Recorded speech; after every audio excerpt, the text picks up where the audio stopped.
Letter £600,000 and 20. At 620,000, we'll offer me 650 at 620,000. 650 is here with Chris at 650, 680. 700,000. At £750,000. So, 910. Thank you. You've just seen a world record being set. £750,000. It's the most ever paid for a letter. It's a kind of madness, really, this mania for Van Gogh. He's our favourite artist. We spend millions on him, but we don't know that much about him. Not really. Yet the full story of Vincent van Gogh is a tale worth hearing. Starry, starry night. Paint your palette blue and grey. Look out on a summer's day. If you want to witness just how dramatically the world has taken leave of its senses when it comes to Vincent van Gogh, I recommend a visit to his hometown of Zundert.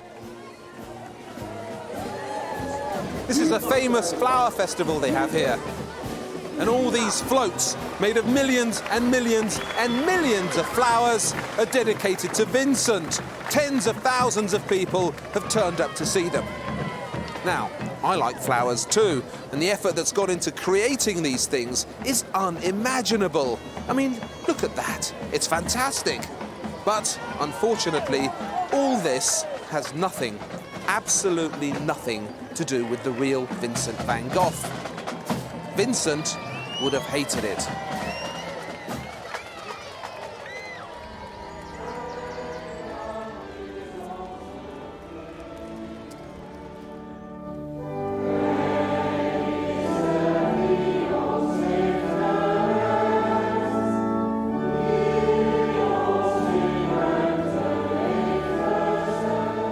Van Gogh's father was the preacher here in Zundert, Pastor Theodorus van Gogh of the Dutch Reformed Church. If you look down from the pulpit, there's a little brass bowl. That's the font in which Vincent was christened in 1853. A noisy little boy with red hair, Vincent Willem van Gogh, the first of 6 children, all christened in this church, all by their own father.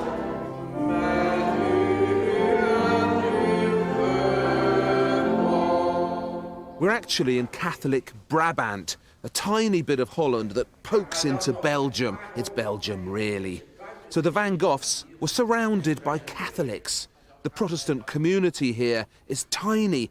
It kept them close. They were outcasts together, pioneers. That house behind me, the bright yellow one, that's the house Vincent grew up in. It's not the real one, of course. It's one they've recreated out of 500,000 dahlias. They like growing flowers here in Zundert. But he did actually live just a little bit up the road in that house there. That's been rebuilt too, but it stands in exactly the place that Vincent spent the first 16 years of his life. It's rather touching to be here. And something I didn't know, I didn't realise till I got here. He did an early drawing. There are about 12 of his early drawings left, and there's one of this rather strange architectural feature. It looks like a capital of a church or a bank or something, and no one really knew where it was, and I certainly didn't know where it was. And then you come here and you realise that actually it's a capital from the top of the town hall in Zundert across the road. He must have sat there in his bedroom, looked straight out of the window and seen this pilaster in front of him. So what it actually is the first of the drawings that Vincent did of the view from his bedroom window, this funny little pilaster. And it's a habit he kept up all his life. Every room he ever stayed in, he would draw what's outside of it. And it began here, as everything did. Starry, starry night. Paint your palette blue and grey. Look out on a summer's day, with eyes that know the darkness in my soul. Shadows on the hills. Sketch your trees and daffodils. Vincent had been deliberately named after his uncle, another Vincent van Gogh, a hugely successful art dealer, whom everyone called Uncle Sent. When Vincent was 16, he was packed off to The Hague, where Uncle Sent had a gallery. He was going to be an art dealer too.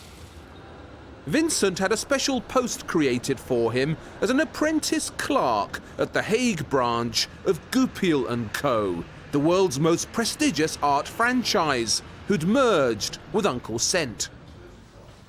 It was a behind-the-scenes job at first, dealing with Goupil's extensive international paperwork.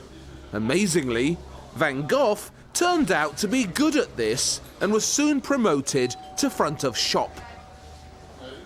Rich Hague clients would turn up here in their carriages. They'd be met by the teenage Vincent Van Gogh, who'd escort Sir and Madam inside and commend them on their taste when Sir and Madam decided on their purchase.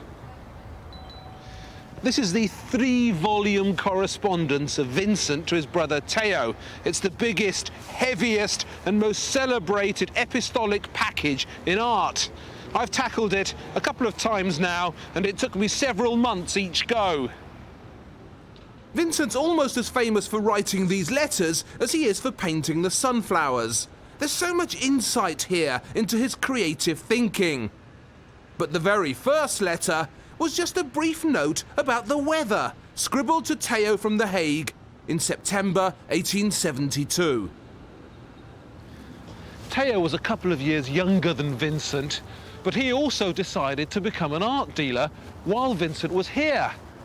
They hoped one day they might work together. But on the 17th of March, 1873, a rather glum Vincent wrote to Theo to tell him that he was going to be moved. It was another promotion. He'd done so well in The Hague that he was being sent to London. He was 20. He arrived at Victoria Station on the 19th of May, 1873, and soon found some lodging somewhere in Battersea. He spoke decent English. It quickly improved. Within weeks, he was reading Keats. London came at him from all sides. It was the largest city in the world, and 4 million people had somehow squeezed themselves into it. Here's what it looked like. This is Gustave Doré's London, published just before Vincent got here. Look at the state of it. This is Ludgate Hill, looking up towards St. Paul's. Look at those crowds. I've got a pal, a regular out and outer. Vincent had a copy of this and treasured it. You might recognise this image as well. It's Newgate Prison. 2 decades later, he still hadn't forgotten it.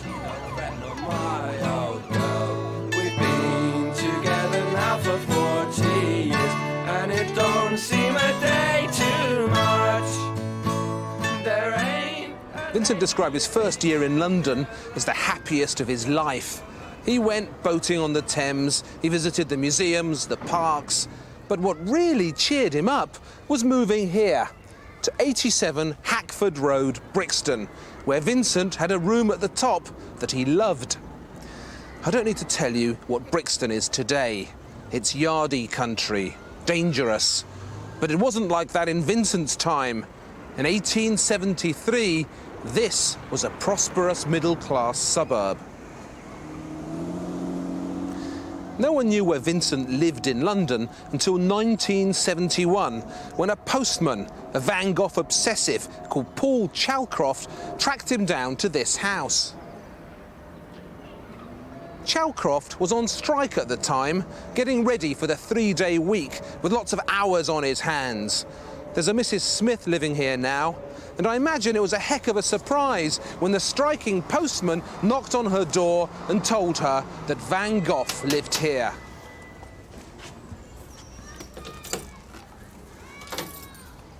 You must be Mrs. Smith. Hello. Good morning. Do you know, yes, I am. I've read so much about you. Really? And about this house. You're welcome. Thank you. I really want to ask you, right? Come through. What was it like when the postman turned up, the striking postman? Paul Chalcroft. Paul It was Chalcroft. very exciting, actually. Is that one of his? That's Van Gogh, and that's Paul Chalcroft too. I mean, he was obsessed with Vincent, he wasn't he? absolutely knew everything about Vincent from the day he was born to the day he went. In fact, his wife said to me, I don't know where to put all these pictures he's driving of Van Gogh, it's driving me balmy. Not a bit like it was when he was here. Well, it must Imagine still this- be more or less the same. You've No. sort of fenced in the Yes, stairs, banisters. haven't Yes, I did. This was the room he slept in. you? This one here? This one here, and the two windows.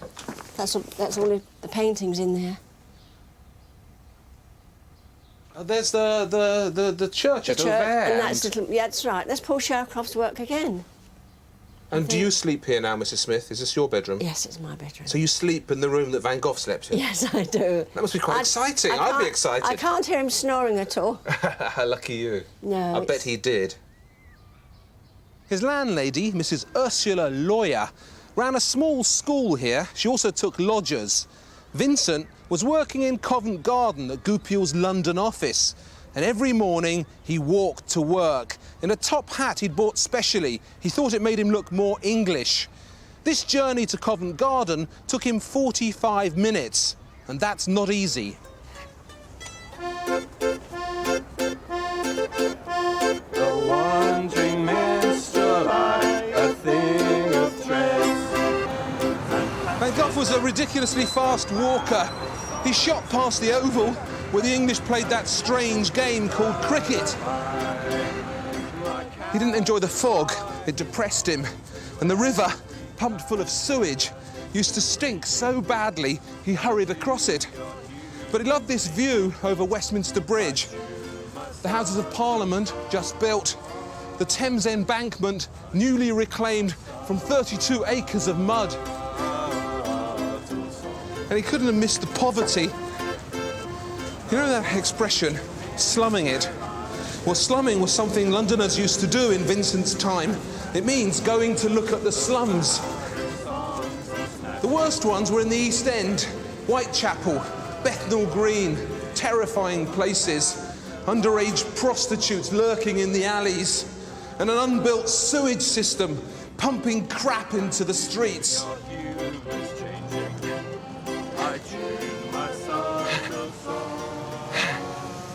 I know you won't believe this, but I really did that. It took me 53 minutes. That's 8 minutes more than Vincent. And he used to do it twice a day, strolling to work, strolling back. He worked just there at Goupil's, which is a noodle restaurant now. He's basically selling prints and earning £90 a year, which is actually a very good salary in those days, about 3 times the average payment for a labourer. A wandering minstrel, a thing of threads and patches. Van Gogh's favourite English writer was Dickens. He read most of the novels and then reread them. He was always quoting Dickens in his letters, gobbling up Dickens's sympathy for the London poor, all those blighted Oliver Twists scrounging in the streets. Dickens opened Vincent's eyes to modern human misery. Dickens died in 1870, just before Vincent got here. To commemorate his death, one of Vincent's favourite Victorian sentimentalists, Luke Fildes, produced an unforgettable image of Dickens's empty chair pushed away from his desk. Vincent bought this illustration and learned from it how an empty chair can stand in so poignantly for a missing person. Haunted by this image, Vincent went on to become the greatest painter of empty chairs there's ever been. And to your humours changing, I tune my subtle song. I tune my subtle song.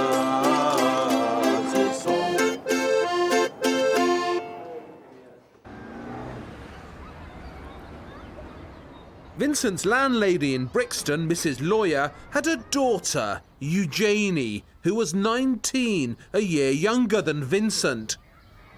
Perhaps the chief reason why he enjoyed his first year in London so much was because Eugenie was here. Vincent fell for her all the way. He was besotted. What's extraordinary is that he didn't tell her he was in love with her for almost a year. He kept it bottled up. He let it fester. Vincent never said a word. When it finally came out, an amazed Eugenie informed him that she was already secretly engaged to a previous lodger, an engineer called Samuel Ploughman. The effect on Vincent of this firm and terrible rejection was devastating. When Eugenie rejected him, Vincent did what many before him have done and will always do. He found religion. He didn't have to look very far. It was already there in his blood, his upbringing. He started reading the Bible at nights, puffing away at his pipe, coming home early from work. He'd go to Salvation Army meetings at Elephant and Castle, hang around the soup kitchens and the prayer halls, sinking ever deeper into a melancholy love stupor. His work was now going so badly that his bosses decided to transfer him again to Paris. This is the old Goupil headquarters in Paris, where Vincent was made head of pictures. He didn't deserve it, so it can only have been intended as a deliberate confidence booster. It's for sale now. It's been turned into a loft. So you're coming in the Gallery Goupil. As head of pictures, Vincent was the chief salesman here. The way it was supposed to work was that Vincent would greet the rich clients, commend them on their taste, and sell them the most expensive stuff on the walls. Simple, but it didn't work out like that. The new religious Vincent chose instead to question their taste, argue with them, and suggest they buy some proper landscapes instead of the salon nonsenses that were hanging all around them here.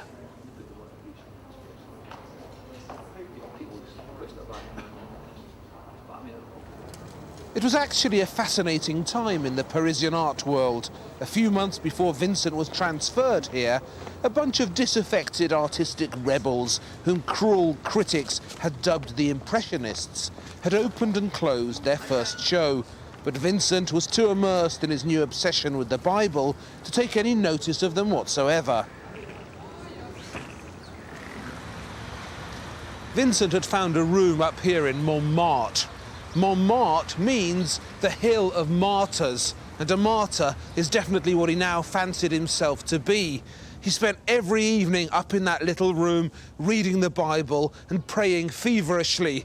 "Get rid of all your books," he wrote to Theo, "and keep only the Bible." Goupil employees were expected to work over Christmas. It was the busiest selling period of the year. But without telling anybody, Vincent bunked off at Christmas that year and spent it in Holland with his family.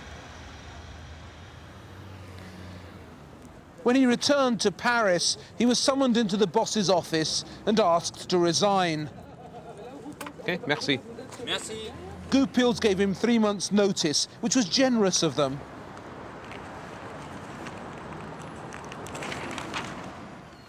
Vincent had been reading the English papers in Paris, looking through the classifieds for a job. He eventually found one here in Ramsgate, teaching French, German, arithmetic and dictation to young boys at a school opened in this building by a Mr. William Stokes. This job was unpaid, just board and lodging, but he was teaching, and that pressed Vincent's vocational buzzer.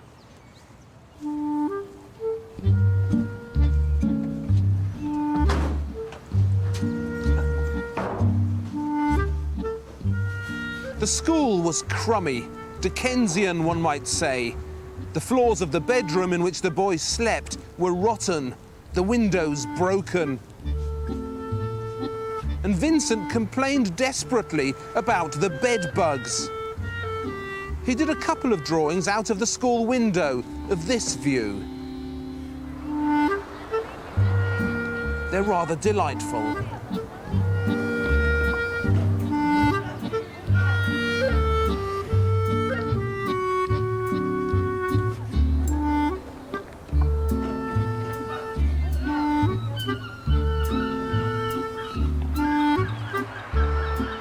Stokes turned out to be entirely unreliable. Just 2 months after he got here, Vincent learned that the school was closing and moving to Isleworth, a London suburb where Stokes promised Vincent a proper job. Vincent decided to walk there, and to visit his sister on the way, who was teaching in Welwyn, a mere 100 miles away. Vincent got there in 3 days. I've got a pal, a regular out and outer. She's a dear old girl. Oh, I'll tell you all about her. This walking business wasn't just a case of saving on rail fares. He was driven to do it by the religious mania that was growing in him. He'd been reading Pilgrim's Progress by John Bunyan. It affected him immediately. He wasn't a penniless Dutch teacher walking to see his sister. He was a humble pilgrim making his difficult way in life. It's a feeling Vincent never lost. And did any man ever show as much affection for his trusty boots as Vincent, years later, went on to show? A lady living in the land as I swap for my dear old Dutch. There ain't a lady living in the land that I swap for my dear old Dutch. Stokes's school in Isleworth turned out to be another no-hoper. But just down the Twickenham Road was another boys' school run by the Reverend Thomas Slade Jones, a congregational minister, the first man ever to understand fully Vincent's religious passion. The Reverend was one of the few heroes of Vincent's life. He gave him a job at this school and paid him. It was in this house that Vincent's frantic Bible reading and growing religious mania finally found an outlet. He decided he wanted to be some sort of missionary. Teaching wasn't enough for him. He thought about going up north to work among the poor in the dark satanic mills. But there was quite enough poverty to be getting on with in London, where a man with a religious mission could find plenty to do.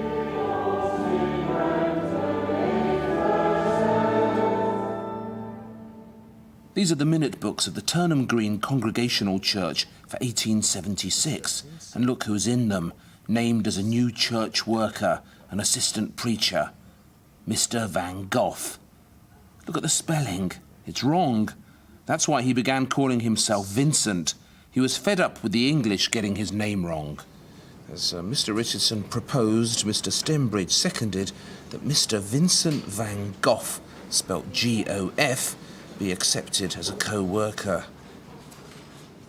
The Reverend Slade Jones, pestered mightily, one imagines, by Mr. Van Gogh, and boy could Mr. Van Gogh pester, was finally persuaded to allow Vincent to step across that crucial religious divide that separates the sheep from the shepherds.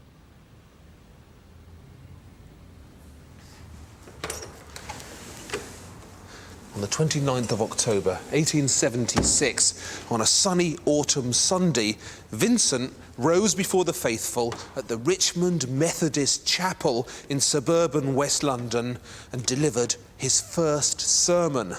We still have it. We know exactly what he said to his first congregation. It's an old belief and a good belief that our life is a pilgrim's progress, that we are strangers on the earth, but that it's long, well-meaning, repetitive, boring. Every few sentences, it resorts to thick bundles of biblical quotation and would have left many of us dozing in the aisles. The most impressive thing about it for me is that it's in English, a language he'd mastered so quickly. He must have had help writing it, perhaps from the Reverend Slade Jones. On the road walks a pilgrim, staff in hand. He's been walking for a good long while. Since none of us has time to listen to it all, let me tell you that its main theme was pilgrimage. Life is tough, the road is long, but faith in God will see us through. And it all feels sneakily autobiographical.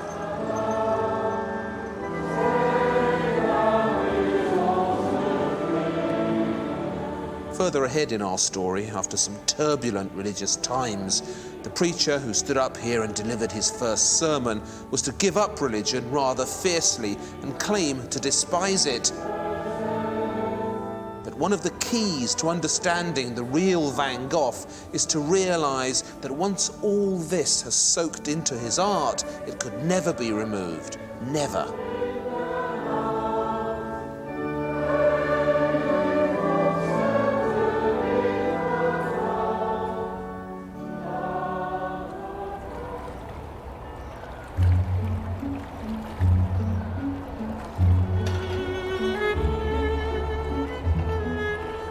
That Christmas, Vincent went home to his family. He said he'd return to London after the holidays, but he never did. Whatever promises he'd made to his new flock in England, his family forced him to break. Instead of returning to Isleworth after Christmas, Vincent was packed off to this cute little town, Dordrecht, where his family had come up with a new calling for him. He was going to be a bookseller. His boss was to be a Mr. Braat, and the bookshop stood right there where that cafe is.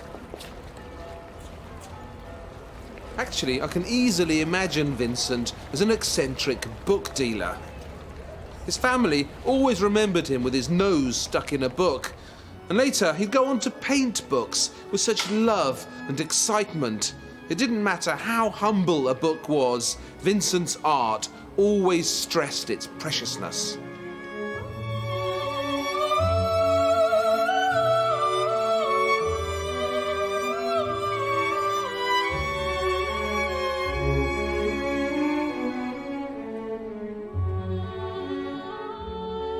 The booksellers I know tend to be scruffy, cranky, unwashed types, lost in their own world, just like Vincent. He would sit in the corner wearing his English top hat, ignoring the customers, as booksellers do, and busying himself with the remarkable task he'd set himself here in Dordrecht. Vincent, remember, spoke 4 languages fluently, and he decided to produce a translation of the Bible in all of them simultaneously: Dutch, French, German and English. He divided his paper into 4 columns and inched his way through the Bible in 4 languages at once. This is a painting he did some years later of his father's Bible. It's still being used in Zundert.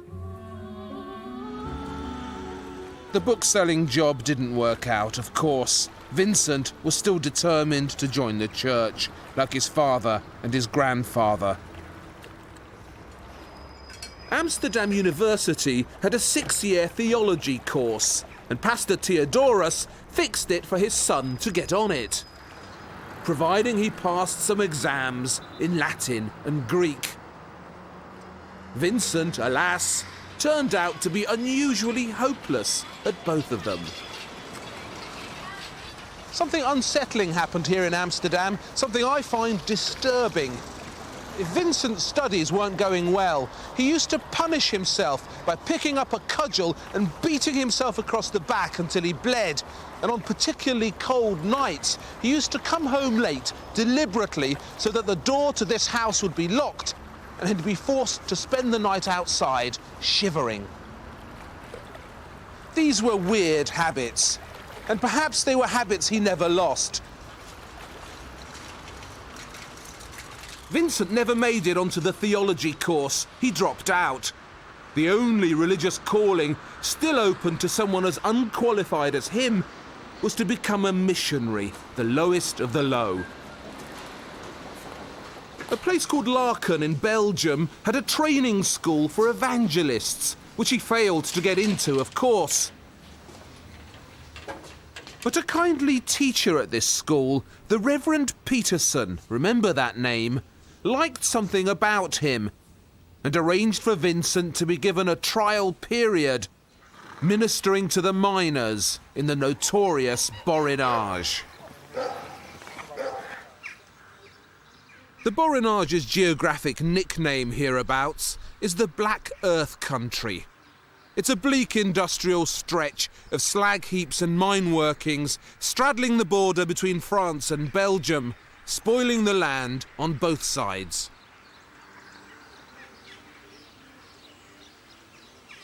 He'd looked up the Borinage in an encyclopedia, and this encyclopedia informed him that this was a happy working community, populated by a race of friendly miners who descended into the earth every day, content in the knowledge that they were being useful and serving God. But that's in the encyclopedia. In real life, the Borinage was hell on earth. And while the mine owners back in Brussels were coining it, the poor sods stuck here were leading some of the grimmest lives available to man in so-called civilized Europe. Vincent's duties as a preacher were twofold. Here in Wham, where he lodged in the interesting pink house behind me, there was also a converted dance hall that was used as a makeshift Protestant chapel. Vincent preached there to the few miners who turned up and their families, and he'd deliver his notoriously long sermons. He would also do the rounds of the miners' houses and conduct Bible classes there, communal gospel read-ins. Thus he found out exactly how the miners were living, and it appalled him. There's a trait we need to keep an eye on with Vincent. It's a powerful urge, a recurring one, to hurt himself. He wanted to do more with the miners than just conduct their Bible classes. He needed also to share their misery. So he began giving away his food and his clothes too, starving himself, shivering in the cold, just like them. He even stopped washing so that he too, like the miners, was stained a permanent black. Now, in this community, grim though it was, the preacher was still someone you looked up to. Mrs. Denis, the landlady of the house here, complained about him not washing. "Oh, Esther," he replied, "don't worry about the details. They don't matter in heaven." Vincent persuaded one of the older miners to take him down into a pit, and he described the experience in a particularly evocative letter to Theo. Down in the mine shaft, the diggings were arranged like a beehive, with one cramped chamber next to another, inside each of which a pathetic black figure would be picking away at the walls. Pick, pick, pick. Vincent was surprised to find horses down here, tragic beasts fated to spend their days trudging backwards and forwards, pulling the carts. There were 8-year-old kids as well, small enough to squeeze into any hole. I was wondering why missionaries were being sent to the Borinage at all. I mean, it's hardly the deepest Congo, and Brussels is only a few hours away. I found the answer here, in Germinal by Émile Zola. It's the finest mining novel ever written, and it's set on the French side of the Borinage. Read page 45, and you'll see that there were women down here too.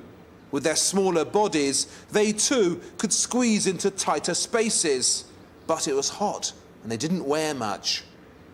Zola describes how a miner, coming around a dark corner, encountered the immensely tempting sight of one of these young girls, down on her hands and knees, with her back to him. I won't go on.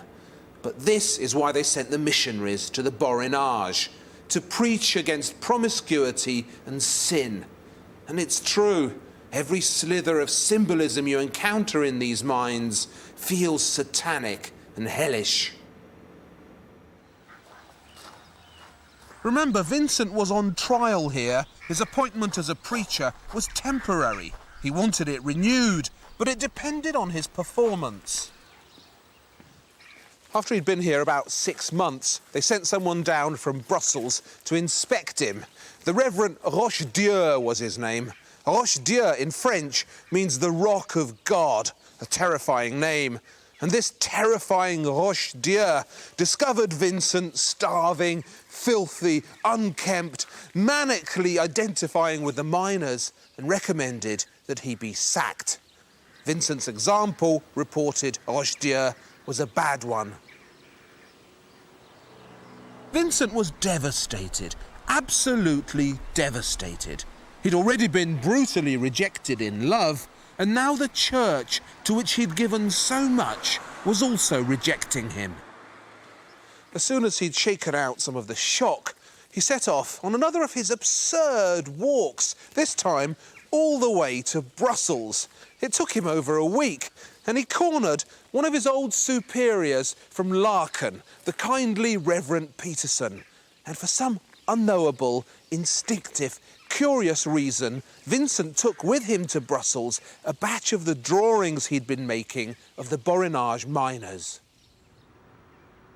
They looked as if they'd been scrawled out of crude black bits of the Borinage itself, raw, clumsy. He's already 27, and he has the drawing skills of a child. But Reverend Peterson saw something here and encouraged Vincent to go on. And there is something, isn't there? Thank God, say I, for the kindly Reverend Peterson, because without him, Vincent might still be in two minds today about his true calling. He came back here to the Borinage and prevaricated some more for a whole year. But finally, in this lonely little miner's house in which he'd holed up, Vincent Van Gogh concluded he should be an artist. Hallelujah. He knew at last what he wanted to become, but he couldn't do it here. There was no art here to set him an example. He knew that he had to get back to what he called the land of pictures, and after 2 years in the Borinage, he decided abruptly to return to Brussels.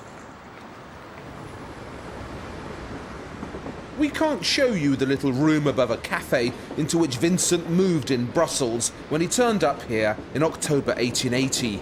It's been modernised into a railway bridge. But I can show you something better than that. I can show you this. It's a self-help book for artists, published originally in the 1860s by Charles Bargue. Vincent would have known it from his days as an art dealer, and now here in Brussels, he began dutifully to work his way through it. The idea with Bargue is that you copy one page after another, learning as you go. It's a mechanical slog. It wouldn't suit everyone, but it suited Vincent. He was, as we'll be seeing throughout the artistic helter-skelter ride that now lies ahead of us, an instinctive copyist.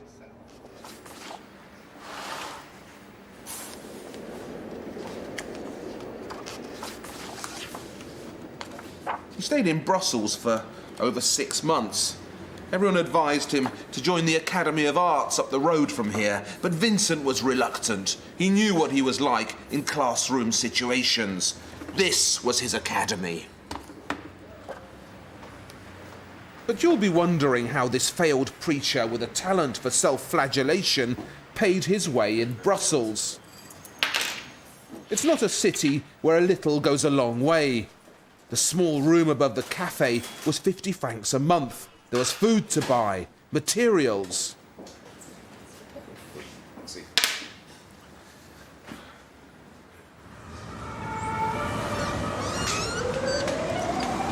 The fact is that Vincent's father was still sending him money. It's not very impressive, is it? 27 years old and still scrounging off his parents. Pastor Theodorus was sending him 60 francs a month. And then suddenly, for no obvious reason, this went up to 100 francs. It was only later that Vincent found out the extra 40 francs were coming from his brother, Theo. Theo had been in Paris for 2 years, working as an art dealer and making quite a name for himself. And Theo was perhaps the only man on God's earth who welcomed Vincent's decision to become an artist. As soon as that decision was made, he began sending Vincent money and would continue to do so for the rest of Vincent's life. This is Etten, a Dutch village in Brabant that was once so pretty. See this car park? That's where the Van Goghs used to live. Vincent's left us such a sweet drawing of his father's parsonage. It breaks my heart to look at it. Pastor Theodorus had been moved here, just up the road from Zundert, and in 1881, Vincent turned up for inglorious and obvious reasons. He was broke and needed once again to scrounge from his family now that he'd decided to become an artist. And there's a cycle route you can go on now that takes you through some of the places he drew as he launched his great struggle to conquer the pencil. I'm wobbling round it in the company of a local Van Gogh historian, Martin Monden, and he knows everything there is to know about Van Gogh in Etten. So this is a famous tree. This is the tree that Vincent drew when he was in Etten. Yeah, that's right. It was called the orchard, and we call in Etten the mother tree. That means it is about close to 350 years old. When Vincent came here after the Borinage, this difficult time he had amongst the miners in Belgium, this was really the first place where he was determined to be an artist, isn't it, Etten? Yeah. Very important.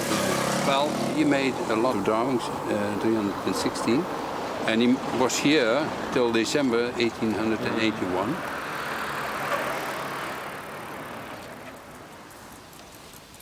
So, Martin. Yeah, Waldemar. I recognise that view. That's the two towers, yeah? Yeah, that's the two towers with the drawing by Van Gogh.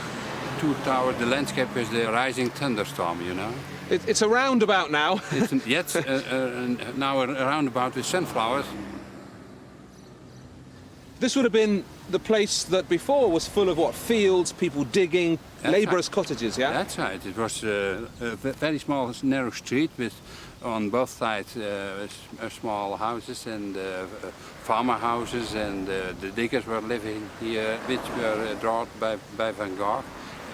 There's some of it, I think, some of his most beautiful drawings here were the drawings of people working. Yeah, there's the man by the fire, but there's also the diggers, people gathering potatoes. Yeah. They're all done around here in this area. Well, they're all around here, yes. I recognise his father's church, of course. That's the one on the right. Yeah, that's right. The right-hand church, and that's the Christian Reformed Church. At least it hasn't changed very much. No. Everything else has, hasn't it, in Etten? It is the same like 120 years ago, only the parsonage is gone. And the roundabout has come. And the roundabout is coming, yes. Okay. That's right. Something horrible happened to Vincent here in Etten. His cousin, Kay Voss, a widow with a baby boy, came to spend the summer in the parsonage, and Vincent inevitably fell in love with her. Women in black, widows, were a weakness of his. When Vincent could no longer contain his passion for Kay and blurted out how he felt about her, she dealt him and his love of widows a mortal blow. "No, no, never," she replied, words he couldn't forget, and kept quoting. "No, no, never." Stupidly, Vincent took this as a maybe. So he followed her to Amsterdam, pushed his way into her house, but she wasn't there. She was hiding from him. So he put his hand into a flame and told her family he'd keep it there unless he saw her. Her uncle just stood up and blew the flame out. It was a ridiculous but critical event. His parents were appalled at his behaviour, everybody was. But Vincent couldn't see what he'd done wrong. Was loving someone too much a crime? Years later, when he was in Arles with Gauguin, Vincent painted a mysterious picture called Memory of the Garden in Etten. It shows a pair of widows. One is his mother, and he always said that the other was his sister Wilhelmina. But doesn't she look like the spitting image of Kay Voss? "No, no, never," she said. How it must have hurt.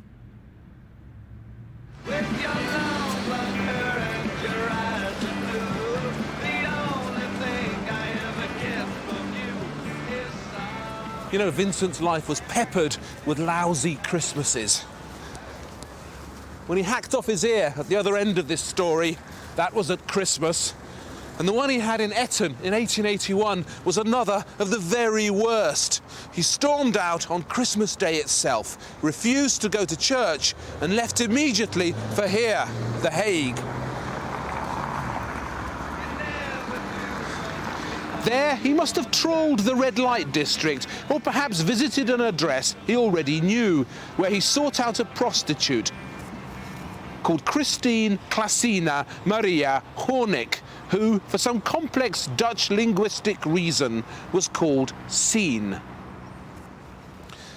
Vincent seems already to have known this scene. How else to explain the extreme abruptness with which he took up with her?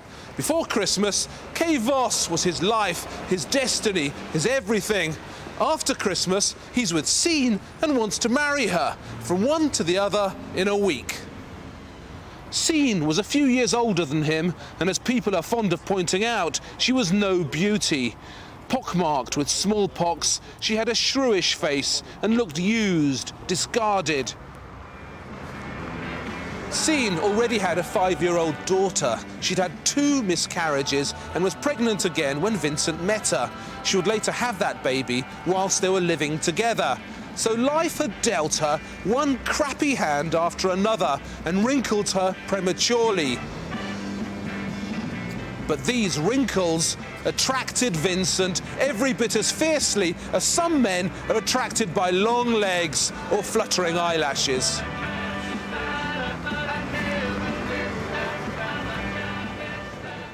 He liked his women faded. She was bad-tempered, but he forgave her that. She swore crazily, but he forgave her that.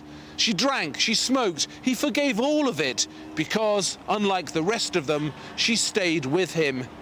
The woman is as attached to me as a tame dove, he wrote, so pleased. Sien is the only woman Van Gogh ever lived with. They set up house in the street behind me, here in the Hague outskirts, where it used to be cheaper and the trains keep you awake at night. With your long blonde hair and your eyes of blue, beyond... Vincent's best drawing so far, his first masterpiece, was of Sien. He gave it an English title. Sorrow. Sorrow. He wanted her to look like a root, he said, clinging to the earth for survival. And she does. Games of sorrow. Sorrow. It was all looking so good. He had a woman, he was settled, but would it last? What do you think?